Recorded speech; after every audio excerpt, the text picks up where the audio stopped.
Alors aujourd'hui on va étudier l'une des parties de la Sainte Trinité de la géométrie du triangle au collège que tu dois absolument connaître si tu veux pas aller au brevet en mode un petit peu trop épouse. Alors sors ton plus beau stylo, chauffe-toi un bon coup et comme dirait l'autre... Ne t'inquiète pas, ça va bien se passer. Bien se passer, ne t'inquiète pas. T'inquiète pas.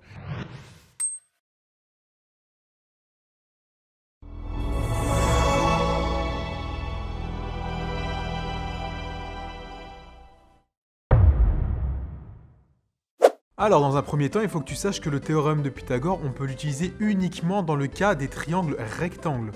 Par contre, s'il te plaît, par pitié, vérifie que dans l'énoncé, ça soit bien précisé que le triangle est rectangle. Ou alors qu'il y ait le codage sur la figure. Dans tous les autres cas, tu vas faire comme s'il n'était pas rectangle.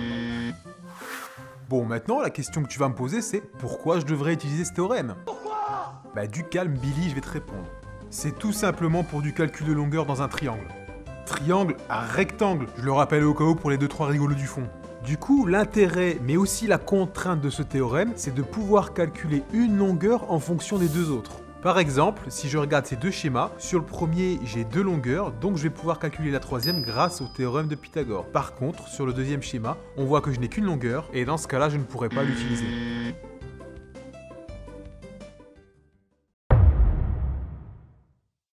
Allez, maintenant on va voir comment bien utiliser le théorème de Pythagore. Et surtout, l'arrêt d'action.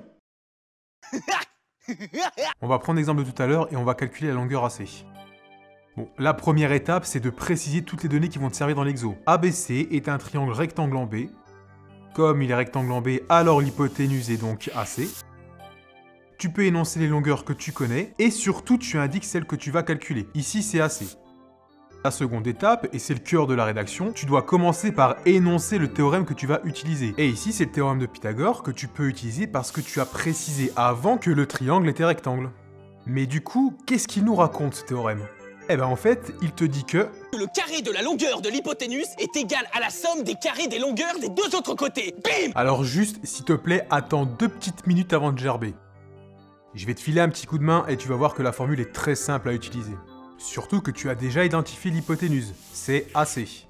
Donc tu vas écrire AC carré égale AC sans crochet, puisqu'on parle de la longueur. La somme des longueurs des deux autres côtés, chacune élevée au carré. Donc AB carré plus BC carré. Après tu remplaces dans l'égalité les longueurs que tu connais. Donc ici celle de AB et celle de BC. Ensuite, tu calcules en n'oubliant juste pas que 8 au carré par exemple est égal à 8 fois 8. Et comme en 4e et 3e, t'es censé avoir un niveau un peu supérieur à celui du CM2, LOL, tu sais que la multiplication est prioritaire sur l'addition. Donc, après tout ce barda, on finit par trouver que AC carré est égal à 100. Mais attention, t'as pas fini, parce que nous, ce qu'on veut trouver, c'est AC. Donc, tu vas sortir ta plus belle calculatrice et t'appuies sur seconde, la touche avec un carré, tu tapes 100, t'appuies sur exécuter et normalement, si t'as pas des knackis à la place des doigts, t'as dû obtenir 10. C'est à la fois douloureux et délicieux. Du coup, on vient de calculer la racine carrée de 100, ce qui nous a donné 10. Et du coup, au final, on peut enfin conclure en n'oubliant pas l'unité. Bon, si t'arrives à faire ça, tu peux déjà être très fier de toi. Alors, c'est qui le champion? Par contre, ne t'enflamme pas encore trop Billy, parce que je vais te parler d'une erreur que les élèves font très souvent. Et je te fais confiance pour bien que tu écoutes ce que je vais te raconter maintenant.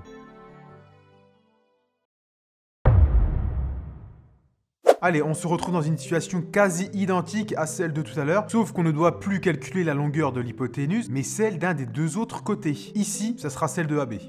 Là, tu vois dans l'égalité que la valeur manquante n'est plus au même endroit. Et là, à cet endroit-là, faut pas te planter, Billy.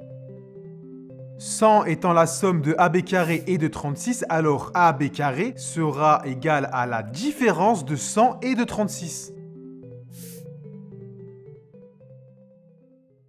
Bon, voilà, c'est la fin de la vidéo. Si t'as tout compris, t'as le droit de te la péter un petit peu. Et si t'as pas tout compris, alors c'est carrément... La choua sur toi! Non, en vrai, dans tous les cas, si vous avez des questions, n'hésitez pas à les poser en commentaire. Surtout, n'abandonnez pas si vous n'arrivez pas à réussir tout de suite. Vous avez tous les capacités d'y arriver, alors courage. Le mot du jour sera Knacky et je vous dis à bientôt pour une prochaine vidéo. Tchuss!